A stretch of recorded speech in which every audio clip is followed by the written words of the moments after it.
Okay.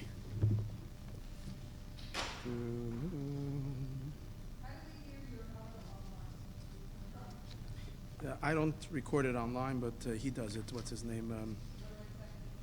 Go to accidental Talmudist. Yes, he did take it. Accidental Talmudist. Yeah. 38. Mentes Aleph. Mentes.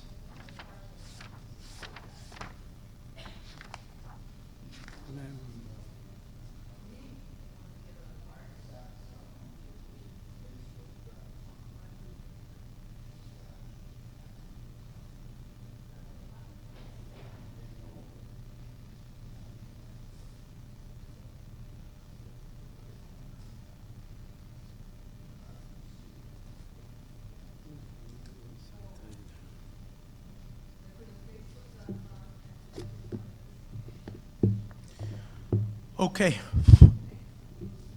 Good morning. Thank you for joining. This is our third class in the series Moshiach Decoded in the second semester. We're learning about Moshiach, the era. This class was really scheduled to be last week, but let's just say technical difficulties. So we moved it over today, and hopefully Moshiach won't be delayed, however, for this. Okay.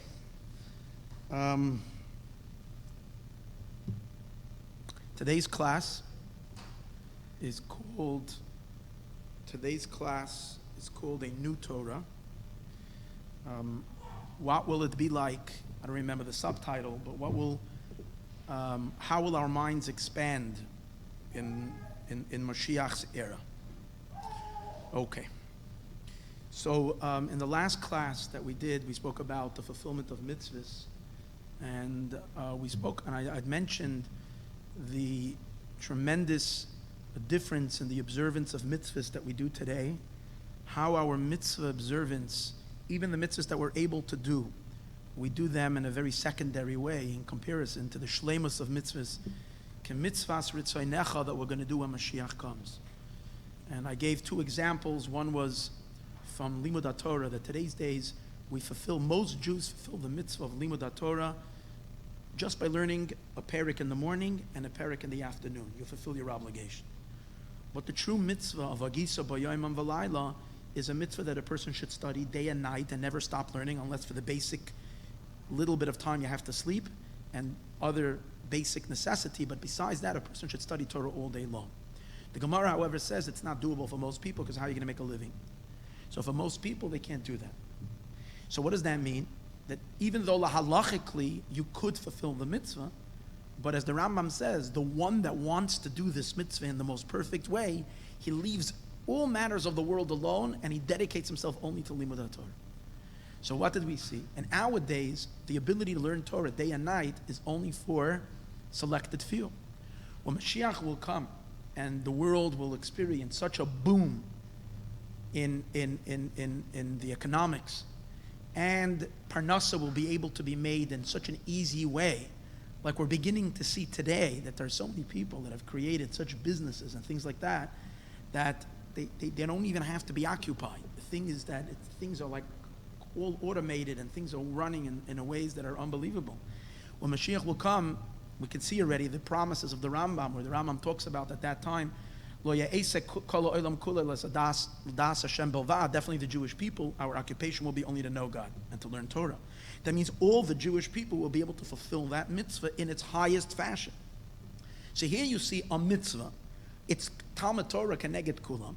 Today's days we fulfill it barely. We do the mitzvah. We're yotzeh the mitzvah of Agisa B'Yom V'Layla, but it's not lechatchila the way of doing this mitzvah.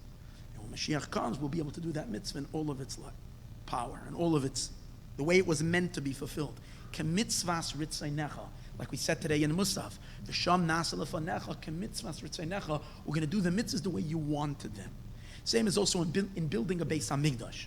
Today's days and throughout history, we were only able to build a temporary home. Even though we on our own did our best that the Beis HaMikdash should last, human beings can't build something infinite. Being that we are finite, so we can only construct something that's finite. So every structure we made was always finite. And that itself had differences. In other words, it began as a mishkan that was very temporary. Then it translated into a semi-mishkan, semi-home during the time of Shiloh, which was like in between. It wasn't yet a permanent residence. Then it became, once Yerushalayim was chosen, we built the Beis HaMikdash, which the Beis HaMikdash is a permanent dwelling for God. It's a home, it's permanent. And that place is holy, la'ad v'lanetzach netzachim. When Shlomo HaMelech, David HaMelech sanctified that place, its holiness is forever and ever and ever. But the holiness is forever, but the actual structure is not forever. It was destroyed. When Moshiach will come, we're going to do va'asali migdash. You're going to make for the base for Hashem a Beis HaMikdash, and it's going to be an eternal edifice. So you see from here, that very same mitzvah that's incumbent upon us throughout history, we were not able to fulfill that mitzvah in its highest form. When Mashiach will come, we will do that mitzvah the way it should be. And so on and so forth. I didn't get a chance last class to finish all the other mitzvahs. There are many examples for that. That our mitzvahs today are being done in the best way we can, but it's not the ultimate way, the way a mitzvah should be done. Today we're going to address the idea of Torah, the ikr, the chidush in the idea of Torah. Now, even though I spoke about Torah in last class I discussed the mitzvah of Torah. Now we're going to discuss the inyan, the idea, the concept of limud Torah as it stands as an entity onto its own. We know there are two things, there's Torah and mitzvahs. So Torah, in addition to it being a mitzvah, is also a way of connecting to God that stands on its own. So the significance of limud Torah. So the first thing we know is when we look in Maimonides, remember, we are looking, when we're talking about Moshiach, we're not looking for midrashic little things that are, for that person we can find all kinds of interesting and sometimes even like pretty weird stuff that it seems to be saying about the future. And they're all true, but we have to know what it means. We are sticking very much in these classes to the fundamentals of halacha and so on and so forth. So when you look in Rambam, we find that Maimonides tells us, when he speaks about the time of Mashiach, he speaks about an explosive time, an explosion of knowledge. The main chidush of Yemoisa Mashiach is that it's going to be a time of incredible, expansive knowledge of Torah. Rambam says like this is the last halacha in the entire Mishnah Torah of Rambam. Rambam says that be'oisazman, there won't be any hunger. Lo ye'ese kol ha'olam el ladas Hashem bavad, the whole world will seek to know God. Lefikach yiyu chachamim gedolim v'yoidim Yisroel, chachamim gedolim v'yoidim dvarim astumim. The Jewish people will be very wise. V'yoidim dvarim astumim, we will know all the secrets. Ha'amukim. I'm sorry, and what I really wanted to quote now was the halacha before this. Halacha dalet. Lo nesavu chacham anavim v'chachamim yemoisa Mashiach. The reason why the Nevi'im, the prophets, were awaiting and desiring and thirsting for the days of Mashiach was not that they should rule over the whole world, and not that they should be able to party, eat, and drink, and have a good time. They should be panui, they should have complete, devote themselves to be able to learn Torah and its chachma, and they should not, and there won't be anybody bothering them, there won't be any interferences, and so forth. Like the Rambam says, like I've explained in Hilchos Tshuva. When you look in Rambam in the laws of Tshuva, you see the Rambam again describes that Zman, the time of Mashiach, as an incredible time of knowledge.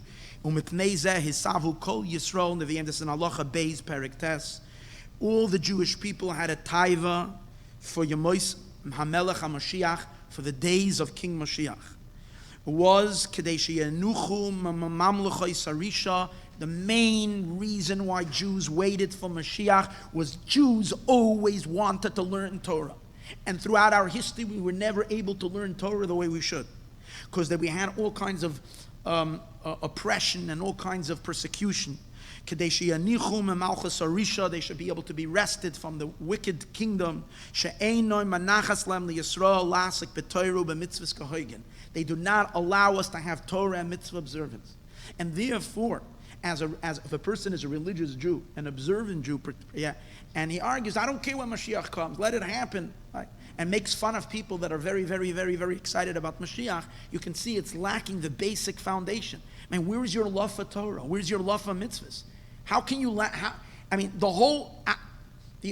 our whole observance and our whole experience of Torah study is literally so compromised and so weak during the time of Galus. So Rambam says, "V'yimtzulem," and what's going to happen when Mashiach comes? "V'yimtzulem margoya." We're all not going to have any headaches, and therefore we're going to have peacefulness. V'yirbu b'chachma, we're going to be able to increase our wisdom. Lefi sheba'oisen hayomim tirba hadeya v'hachachma v'ha'emes, because in those days it will increase knowledge and wisdom and truth. Shenemar kimola oretz deyas Hashem. The world will be filled with divine knowledge. And then the Rambam says, but it's not only that we will be very smart. Number one, because we won't have any interferences, so we won't have things, so we can dedicate our minds wholly. Today's days, a Yid comes to learn a shir at night, he's exhausted.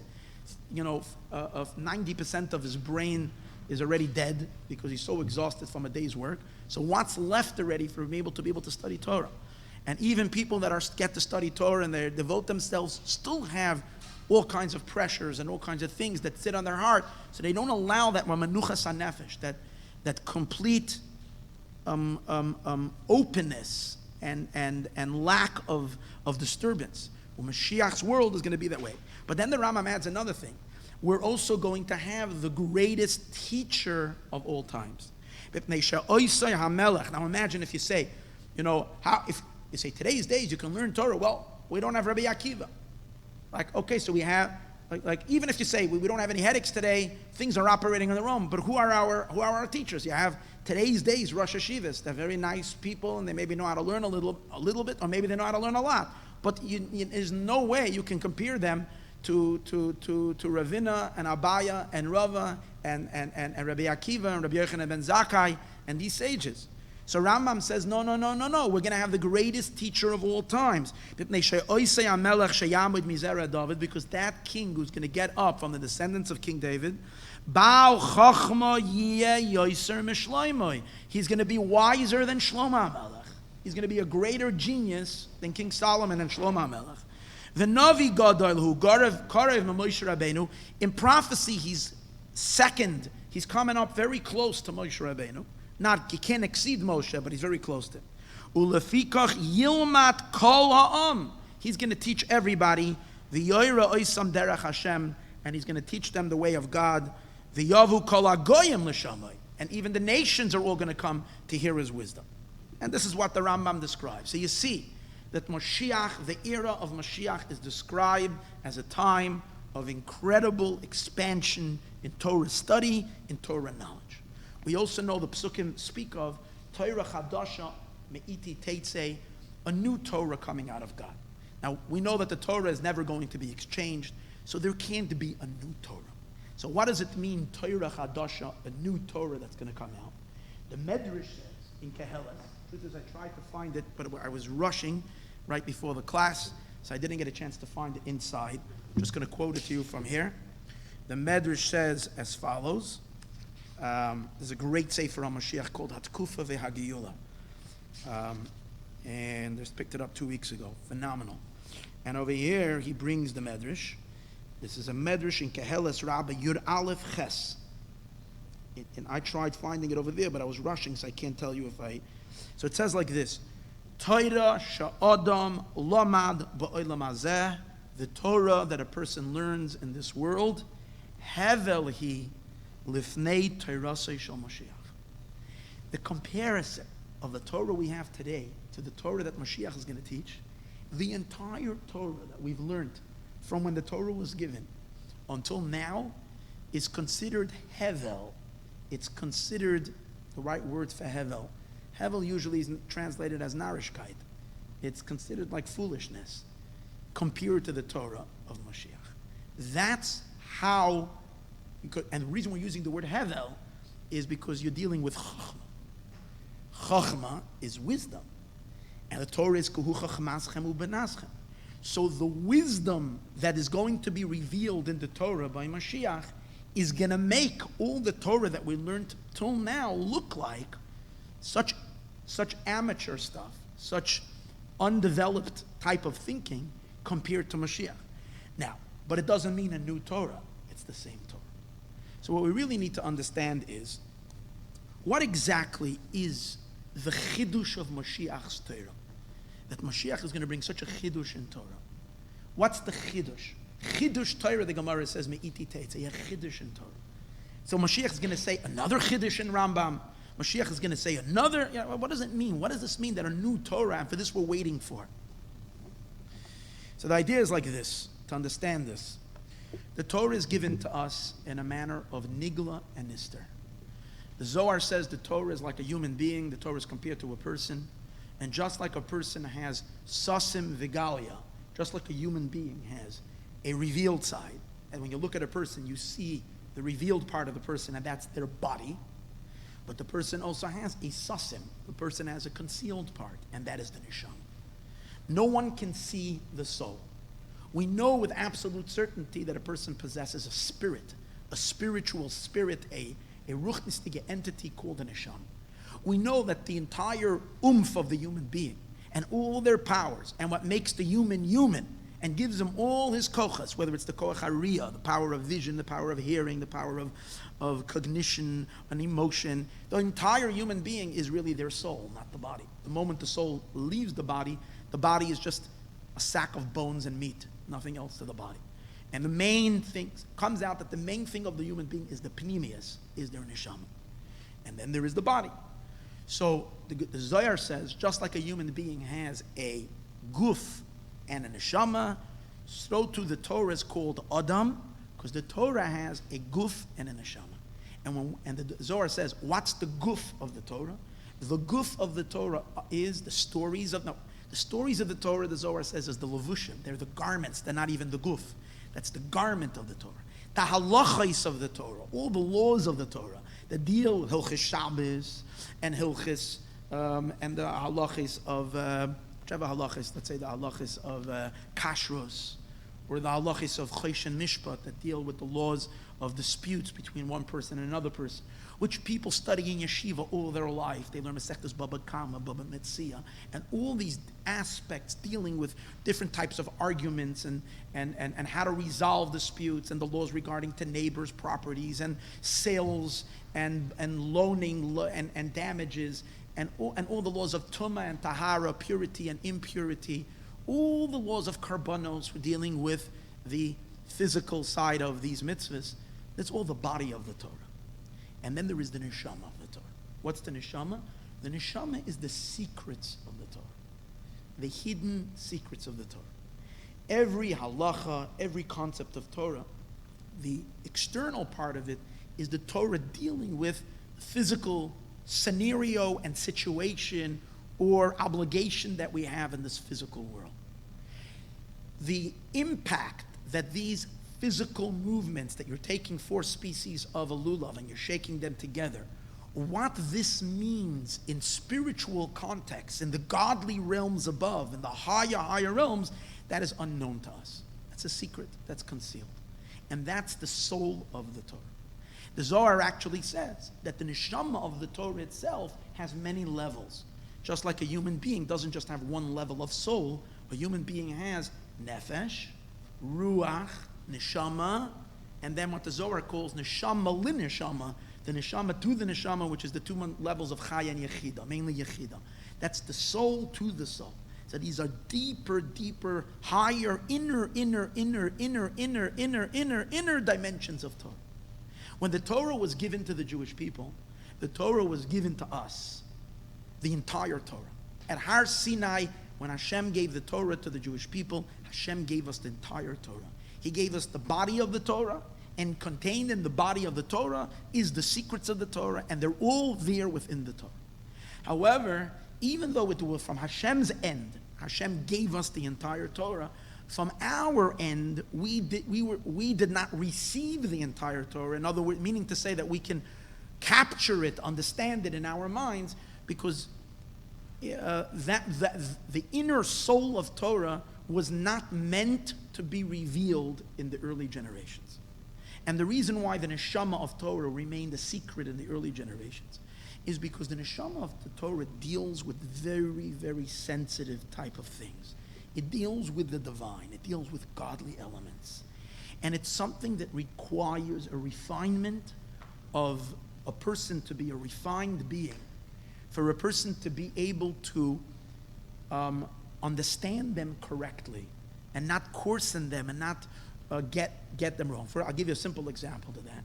When a person opens up the Arizal, there are lots of descriptions over there that when a person is a coarse human being, looks at these descriptions and they can misinterpret them to mean physical things and come to very, very, very, very a horrible misunderstanding about God. They can look at Hashem in a physical form. They can see certain types of, it talks about different types of zivugim and unions. And these things can create a terrible, terrible, terrible misunderstanding, confusion. And that's why people were warned not to learn Kabbalah. We always know, don't learn Kabbalah until you're 40 years old, and so on and so forth.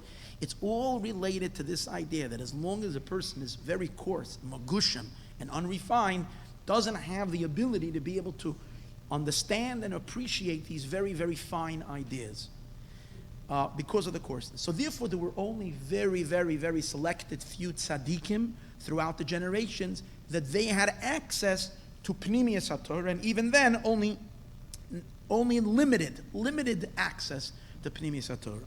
It's even brought that in the early days, the reason why the Rambam himself was a tremendous Kabbalist, it says. The reason why the Rambam hid, when you look at Rambam, it doesn't give any indication that he was a Kabbalist. So the previous Chabad Rebbe writes that it was a sakana gedola legaloi sinyane pnimiyas HaTorah. It was tremendous danger to reveal aspects of pnimiyas HaTorah, even beremez. And that's why people like the Rambam kept away from it. Didn't want to reveal it. But it was passed on the Kabbalah tradition from generation, and there were those who knew, but they kept it very, very, very, very hidden. The main hisgalos of Pnimiyas HaTorah is going to be when Moshiach will come. And the reason for that is because when Moshiach will come, the pasuk says, "V'hasiroisi esleiv ha'even mekir bechem." Hashem is going to remove the stone heart from us. We will not have any more Yetzer Hara. So we won't be coarse. We're all going to be very, very refined because the Yetzer Hara is going to dissipate. Not only inside of us, but the spirit of evil is going to disappear from the face of the earth. As Ruach HaTumah avim in haaretz. So there won't be a chas v'sholem, a chashash, that people are going to take these mystical ideas and misuse them. We do know, for instance, to give an example, it says that the generation of the dispersion that built that big tower up to the heavens, and they wanted to wage war against God, they had tremendous knowledge of various different godly names. And they wanted to use it to manipulate spiritual forces.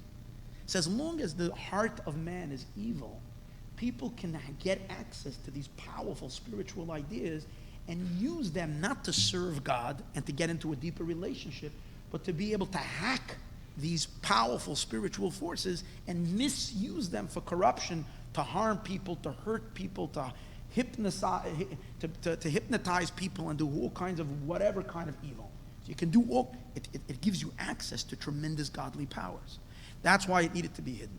When Mashiach will come, this danger will be gone forever, and that's the reason why in the days of Mashiach, there will be a tremendous hisgalus and revelation of Pnimiyas HaTorah. Let's take a look at Rashi in Shir HaShirim. I told you from Rambam how the days of Mashiach will be characterized as a time of Gilui, of revelation, Pnimiyas HaTorah. On the pasuk, Yishakeni min neshikos pihu. He will kiss us with the kiss of his mouth. Rashi says these words. Umuvtachim me'itai. The Jewish people are promised from God Lohifia oid aleim, that the Eibishter is going to appear to us another time. levar lahem, to explain to us, soid tameha, the secrets of its reasons, umistar tzefeinei seha, and that which is hidden, the inner secrets of the Torah, this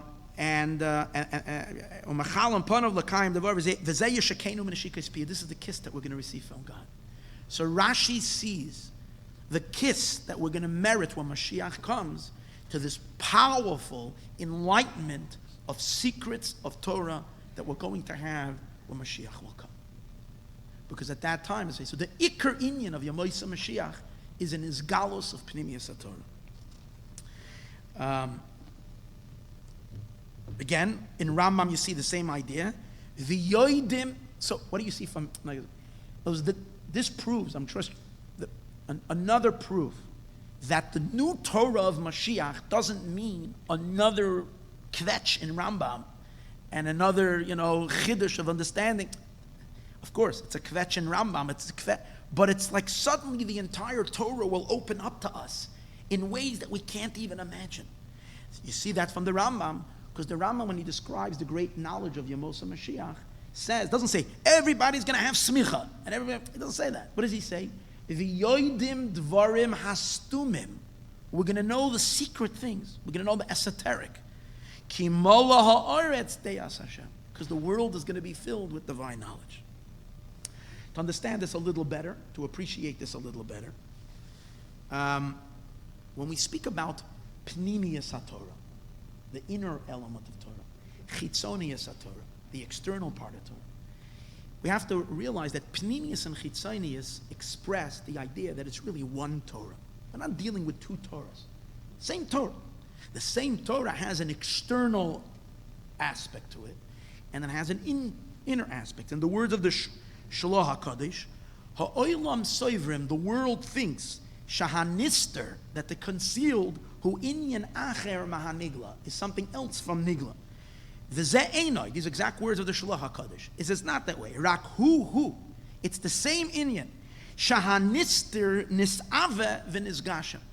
These absolute spiritual, transcendental, elegant concepts and ideas that deal with in the godly when what is nigla, what is the revealed part of the Torah? These ideas, when they come down into our reality, they get thickened and coarsened, and we see them as something physical. For example, we learned this on Shabbos.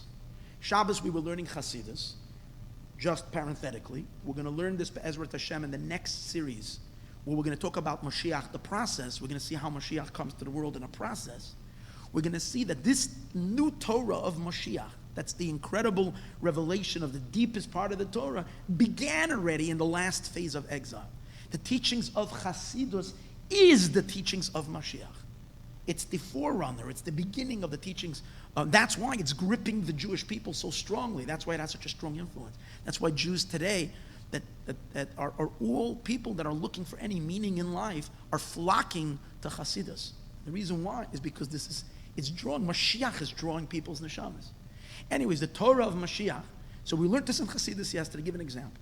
We learn, and you can sit and learn a ben Torah, a person who sits and learns, could learn the sugya of Hilchas Shabbos that deal with Reshus HaRabim and Reshus HaYachid. So what's a Reshus HaRabim? A public domain. What's a Reshus HaYachid? A private domain. So the halacha gives you all the criteria that explains what's called a Reshus HaYachid, what's called a Reshus HaRabim, and when are you allowed to carry and what you're not allowed to carry, and so on and so forth. And you have to have a Hoitzah, you have to have an Akira and a Hanacha, and you have written on that so many descriptions, so much talk of Rashba and Ritva and Rashi and so on and so forth, and Rebbe Kiva Eger and the Pnei Yeshua, and everybody's discussion back and forth with intricate detail of this Reshus HaRabim. And you can have a Ben Torah guy who thinks that this is the whole thing. We're dealing with the laws, such a domain that you go and you measure, is this place, and what's the criteria of a Reshus HaYachid? A Reshus HaYachid means it's an area that is separated by a wall or any kind of separation that's 10 tefachim, 10 handbreadths tall. If you have an area, and it has to be minimum Dalet Amos, it has to be a space that's 4 Amos by 4 Amos. So you have to have at least 4 Amos, 4 cubits, and 10 amet, that's Rishus HaYachid. So if you have such an area that's closed, it doesn't have to be a house. It could be a closed-off fenced area. If it's tall, a wall around it, at least 10 tefachim. And 4 amos, that's Rishus HaYachid. And then there is an area called Rishus HaRabim, and so on and so forth. So you can learn all the halacha of Rishus HaYachid, and then you hear, hold it. Comes Chassidus, and we learned this yesterday. What's the deeper meaning of Rishus HaYachid? Rishus HaYachid means it's the Rishus of God. Yechidah Shel Olam, the singular place of the Eibishter. What does it have to do with those measurements? If you look at Hashem's name, Yud Kei Vav Kei has 4 letters. So these are the Daled Amos, the 4 cubits. This is Yud Kei Vav Kei. The reason why it's 10 handbreadths tall, because in the Yud Kei Vav Kei, you spell out the letters, is Yud Vav Daled. It's called Miloi. Oisiyas HaMiloi are the hidden letters that you don't see. So when you look at the letter Yud is Yud Vav Daled. Hey is Hey, let's say Hey Yud. It's different ways of filling the Hey. And so together you have 5 letters. Yud Vav Daled Hey Yud. Vav is Vav Aleph Vav. It's 3. And Hey is another 2. It's 5 more letters. So how many letters are there in the Miloi of the Yud Kei Vav Kei? 10. So Rishus HaYachid is a place where Yud Kei Vav Kei is pronounced, felt, and expressed.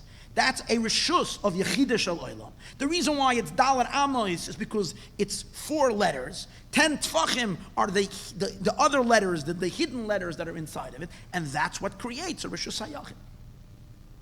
So, but when we're learning today's days, most yeshiva men that are learning have no clue. They're learning about in a godly. Now, I can tell you about this, Yud Kei Vav Kei, and I can tell you about the Yud Vav Dalet, but I have 0 clue what I'm talking about. I can talk to you concepts, but I don't know what Yud Kei Vav Kei really is. And I don't know what it means, these hidden secret letters. I have information about it because I learned Chassidus, but I don't really know what it is because these are godly ideas that are outside of my physical rock brain to be able to understand and to appreciate. I can't.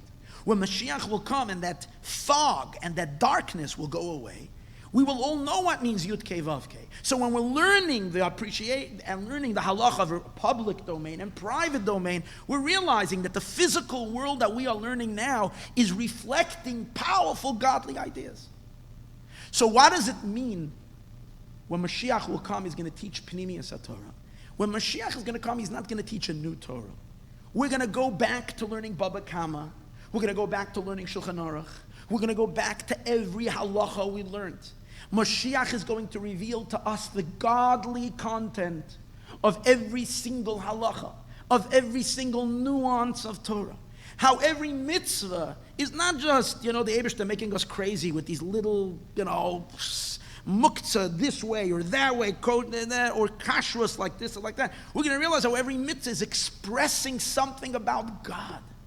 It's something about the way he expresses himself in the supernal realms and finally down into our world. And how our physical world really is a continuum of that godly reality above. And how the Torah reveals to us the entire synchronization and symmetry that exists in all of the cosmos and all of reality. And how when we do things in certain ways, we open up the channels. And that's the meaning, how every mitzvah is a yichud between HaKadosh Baruch Hu and the Shekhinah. How the 248 commandments are the 248 limbs of the king, and so on and so forth. We're suddenly going to see a Torah live. We're going to see the Torah with all its godly meaning. That's Mashiach's teaching. Suddenly the lights are going to turn on in all of Yiddishkeit and in all of Torah. There isn't going to be any more that sense, oh, come on, the rabbis are being petty over here. They'll leave us alone with this little thing. It's all chumrah, so and so. You're going to realize, what does it mean? These tiny little nuances, how they have unbelievable significance in God. The truth is, in Maimorim of Chassidus, you have already today lots of explanations on these, but it's only a little taste. It's only a little taste to this incredible gush of knowledge that Moshiach will give us. I want to share with you the Ohr HaChaim HaKadosh in Parshas Balak, the Ohr HaChaim HaKadosh in Parshas Balak, in the prophecies of Bilam, talking about Moshiach.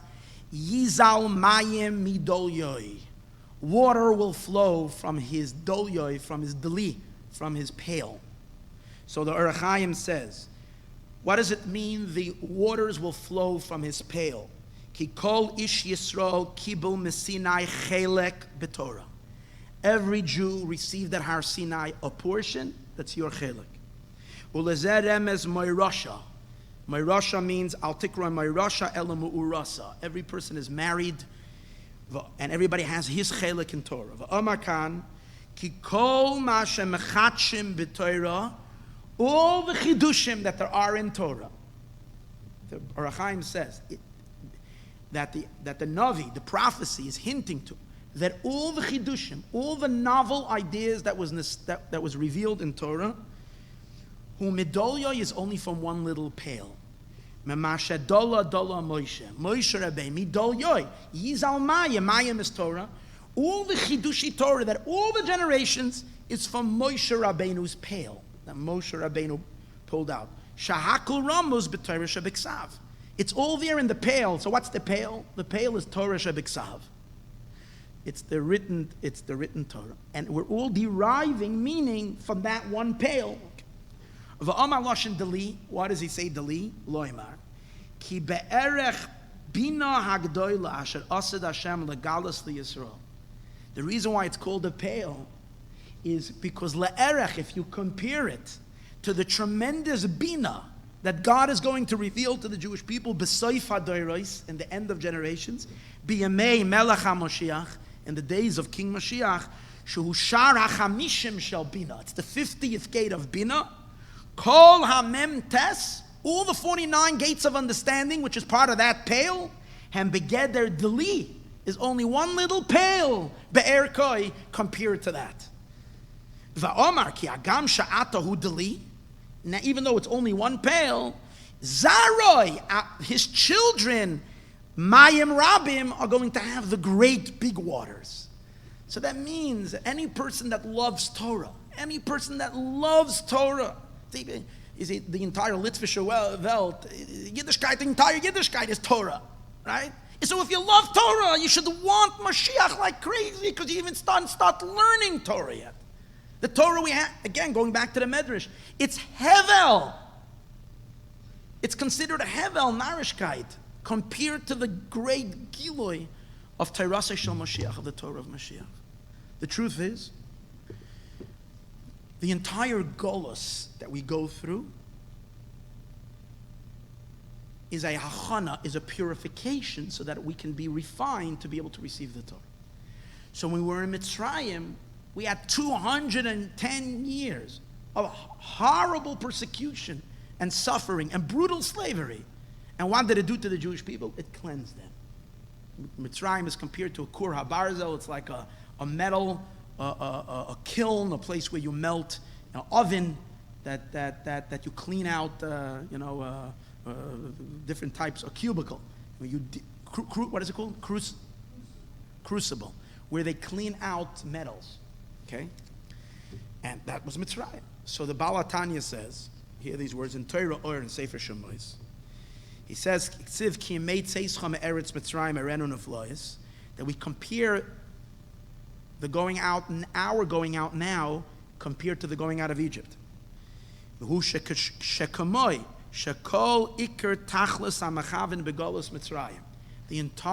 purpose of the entire exile of Egypt, V'hashibud, and all the enslavement, Redu Shana, 210 years, we should merit the receiving the Torah. Panim bepanim diber Hashem, face to face, God spoke to you. Okay, like it says beferish, Hashem tells Moshe, Zelacha ois, this is the sign when you will take out the people. Tavden es Elokim, you're going to serve God on this mountain. You see, the whole purpose of the Golus was to come to that mountain and receive the Torah. Kach, hear these words, fascinating words. Kol arichus hagolus hazeh, the entire lengthy exile, ukadei lizkois legilui pnimius haTorah. Our Golus that we have now, which is 10 times longer than Mitzrayim. 210, we are almost at 2,000 years. It's incredible. This whole Golus is to prepare us for the Matan Torah, for the Gilui of Pnimius HaTorah, Sheyir Le'asad Lavi. Ki b'Matan Torah haya Kabbalas HaTorah haniglis. By the giving of the Torah, we receive the revealed Torah. Avol Pnimius Tamei HaTorah, the hidden secrets of the Torah. Yiyah HaGilui Shalahem, the revelation is going to be Le'asad Lavi, in the future, in the coming of Moshiach. This is the Alter Rebbe in Torah order. This is the main chiddush of Moshiach. Well, this will also understand in other words, we're going to appreciate the godly element of Torah. Now we see just Torah as it applies to the world. We don't see it reflecting the Eibush there. We don't see it reflecting God. That's why the Alter Rebbe also says in Tanya, he says that today's days, the main inyan of Limud Torah is fixing the world. Levarer birurim, to do birurim means fixing the world, elevating sparks. That's what we do in our Limud Torah. That's why the Torah that we learn is dealing with the world.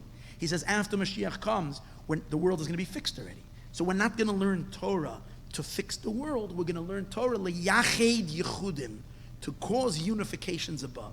In other words, every halacha, instead of it speaking about the world, it's the same halacha, but you're going to see in it how it's reflecting and how it's expressing divinity. It's expressing godliness. Incredible levels of, and in that there's no end. You go higher and higher and higher. Now an interesting thing, when Mashiach will come, there is going to be Tchias HaMesim. We are going to have Moshe and Aaron back. There's many times the Gemara says, the Gemara asks a question about certain halachas, the Gemara says, why do you have to know? Mashiach will come. Mashiach will come. The Gemara says, Moshe and Aaron will be there. You'll ask them. You'll ask Tira. That's the Gemara says.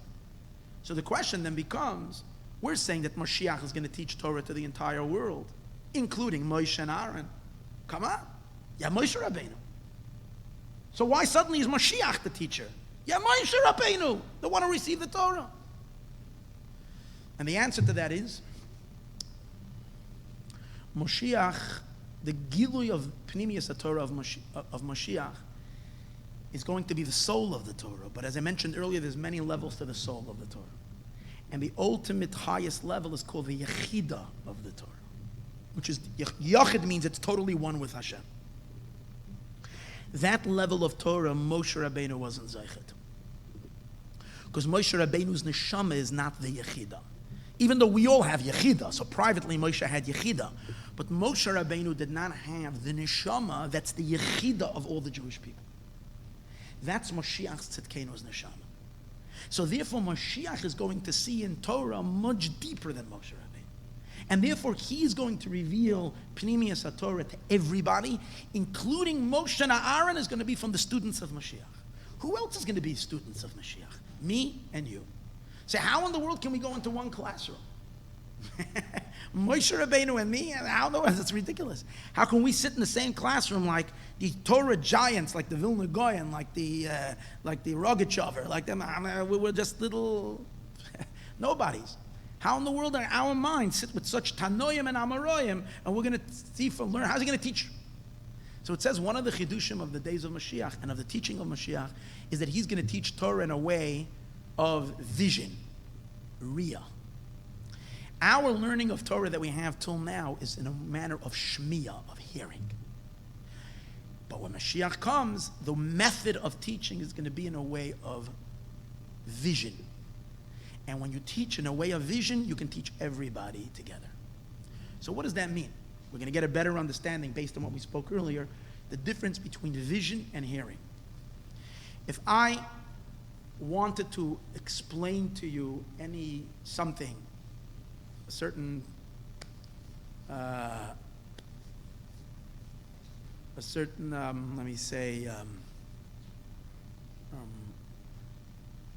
machine that NASA built. It's a Mars prober. Today they sent off something to go examine the sun. But imagine if I wanted to, which by the way I find it very Mashiach Day that they sent up something to see the sun. Because we know always the sun is related to Yud Kei Vav Kei. That's what it says. Ki shemesh u'mogen Hashem Elokim. And Mashiach will come. V'niglo Yud Kei Vav Kei. So now, let's say, the closest to getting to the sun. They're sending up this thing, and it's able to withstand the intense heat. It's a whole big thing. But anyways, if I want to show you what do they call it, the Mars rover, and I start talking to you, and let's say I really know it because I was involved in building it. So if I'm speaking to you about it, so then I'm going to be giving you, I'm not describing to you what it looks like.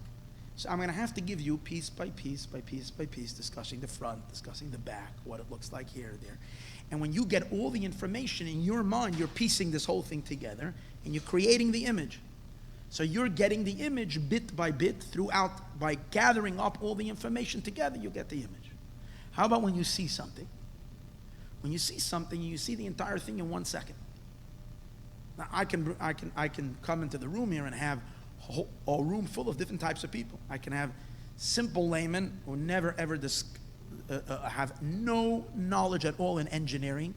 I can have very, very big engineers in the room. If I'm actually presenting now obviously everybody's going to understand it according to their appreciation, and a big technician, an engineer, is going to have a whole appreciation of of this magnificent machine, much more than a simple person who's going to see that it looks pretty cool and it looks like a car that he likes. And that's his understanding and appreciation of it, as opposed to someone who really gets it. But the presentation of it I can present.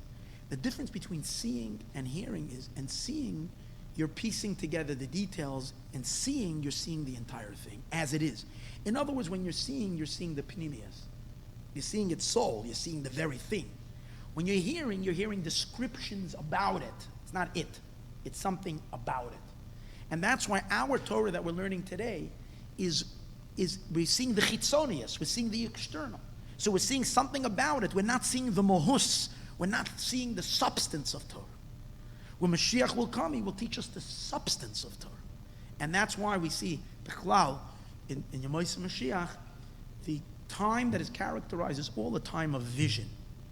V'nigla k'vayid Hashem, v'ra'u kol basar. You're all going to see. V'hoya einecha royois esmayrecha. Your eyes are going to behold your teacher. You're going to see, which is Hashem. So it keeps on using terms of vision. That's the unique inyan of Moshiach's method of teaching, because he's going to reveal to us the very pnimius of everything, and that kind of revelation is called vision, where we see its essence. And in that kind of a learning, as we said earlier, Moshe Rabbeinu, all the Jewish people can learn together.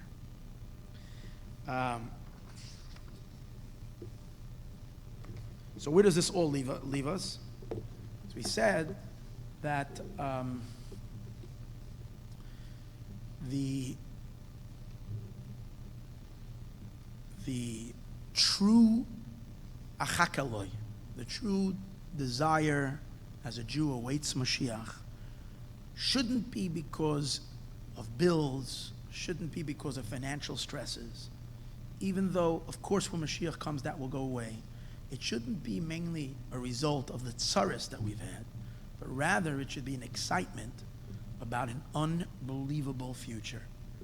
That the golden days of the Jewish people, the golden years, the years of like the richest moments in Judaism, hasn't even begun yet.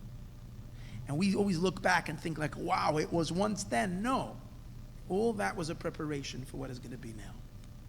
And as it says from the Baal Shem Tov, it says, Torah Hashem Temima. The Torah of God is complete. What does it mean it's complete? That with all the learning that people learned, all the years, it's still complete, because we haven't even taken a spoonful out of it yet. Because all that we have learned from the Torah is not even a spoonful. So the Torah is still complete. After Mashiach comes, we're going to start reaching into it, and I guess it's still going to stay complete for a very long time. Torah Hashem Temima Mashivas Nafesh. This is the unbelievable excitement that we're waiting for, that we're awaiting with such longing and excitement for the moment that we're going to hear the teachings coming directly, Mepi Melech HaMashiach, that we merit to see it now. Questions? I'm hearing.